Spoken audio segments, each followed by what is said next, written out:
इसलिए सबसे पहले जो काम करने का है गुस्से को कंट्रोल करने के लिए, वो है अपनी नींद को कंट्रोल करना। और याद रखो, there are two types of नींद। नींद की दो किस्में हैं, एक लंबी नींद और एक गहरी नींद। आज लंबी नींद को फोकस किया जा रहा है, गहरी को फोकस नहीं किया जा रहा। सोता रहता है सारा दिन सारी रात, मगर आधा सो रहा होता है, आधा जाग रहा होता। गहरी नींद, हजरत हकीम अख्तर साहब रहिमहुल्लाह ताला फरमाया करते थे, मौलाना शरफ अली थानवी रहमतुल्लाह ने बहुत दिमागी काम किया है ना। ये हमारे जितने अकाबिर हैं नींद को बहुत वैल्यू देते। खाने की इतनी वैल्यू नहीं है भाई, खुराकें खा रहे हैं खुराकें। सेहत में सबसे पहला दखल किसका है बोलो? आपकी नींद का।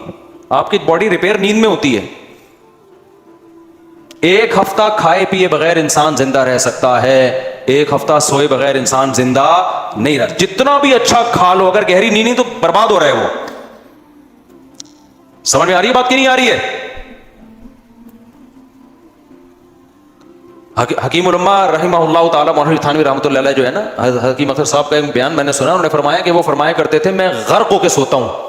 थोड़ा सोते थे लेकिन डूब के सोते थे, जिसे कहते हैं ना घोड़े बेच के सोना। और ये जो घोड़े बेच के सोना है ना, ये रात के पहले हिस्से में हो सकता है। आज 2 बजे 3 बजे लोग सोने के लिए लेटते हैं और मोबाइल देखना शुरू, तो बस समझ लो नींद का हो गया बेड़ा गर्क। कुरान कितनी जगह कहता है वजअलना लैला लिबासा, हमने रात बनाई है सोने के लिए। अब रात को जाग रहे हो और दिन में सो रहे हो, और रात का आखिरी हिस्सा सोने के लिए नहीं है, उठने के लिए। आप रात के आखिरी हिस्से में क्या कर रहे हो? सो रहे हो। तो फितरत से जंग कर रहे हो कि नहीं कर रहे?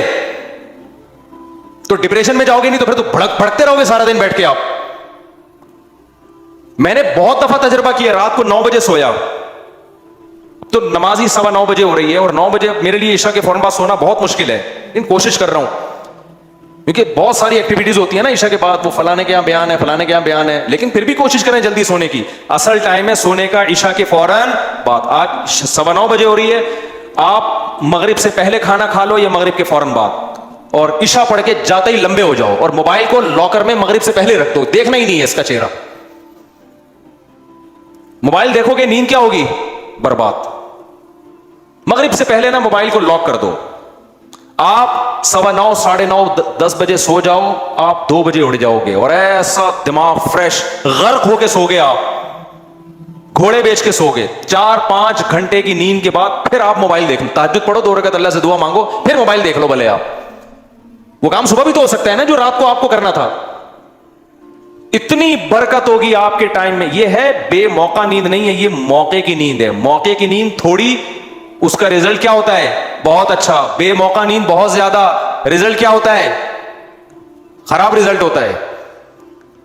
चाइनीज से इबरत हासिल कर लो, चाइनीज जल्दी सो जाते हैं। तो ये जो आजकल हर आदमी तवे पे बैठा हुआ है ना, गुस्से में भुना हुआ, इसका एक बहुत बड़ा दखल किसके साथ है? नींद के साथ है। डिप्रेशन में गए हुए हैं, वक्त की बरकतें भी खत्म हो रही हैं।